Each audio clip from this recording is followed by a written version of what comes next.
एक व्यक्ति ने प्रसिद्ध दार्शनिक सुकरात से सवाल किया कि सफलता का रहस्य क्या है।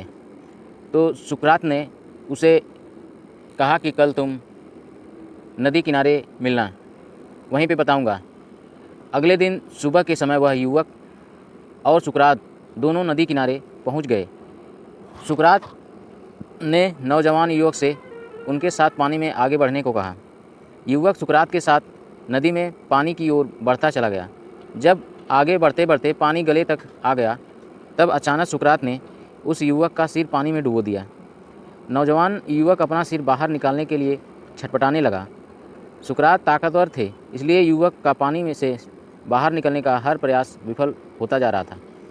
जब शरीर नीला पड़ने लगा, तब जाकर सुकरात ने उस युवक का सिर पानी से बाहर निकाला और बाहर निकलते ही जो काम नौजवान ने सबसे पहले किया वो था हाँफते हुए जल्दी जल्दी सांस लेना।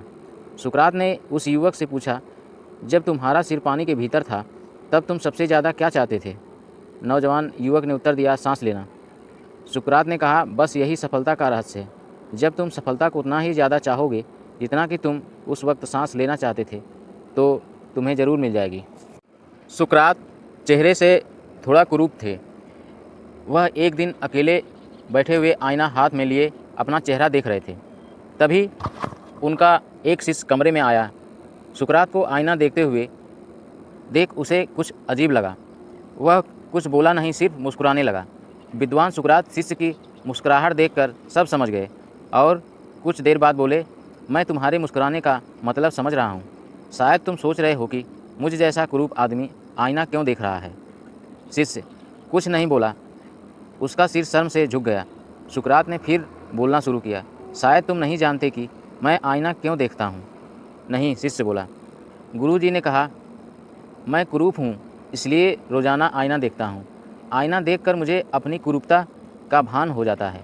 मैं अपने रूप को जानता हूँ, इसलिए मैं हर रोज़ कोशिश करता हूँ कि अच्छे काम करूँ ताकि मेरी यह कुरूपता ढक जाए। शिष्य को ये बहुत शिक्षाप्रद लगी, परंतु उसने एक शंका प्रकट की। तब गुरुजी, इस तर्क के अनुसार सुंदर लोगों को तो आईना नहीं देखना चाहिए। सुकरात ने कहा, ऐसी बात नहीं है।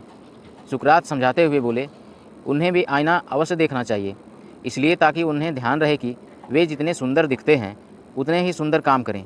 कहीं बुरे काम उनकी सुंदरता को ढक ना लें और परिणामवश उन्हें कुरूप ना बना दें।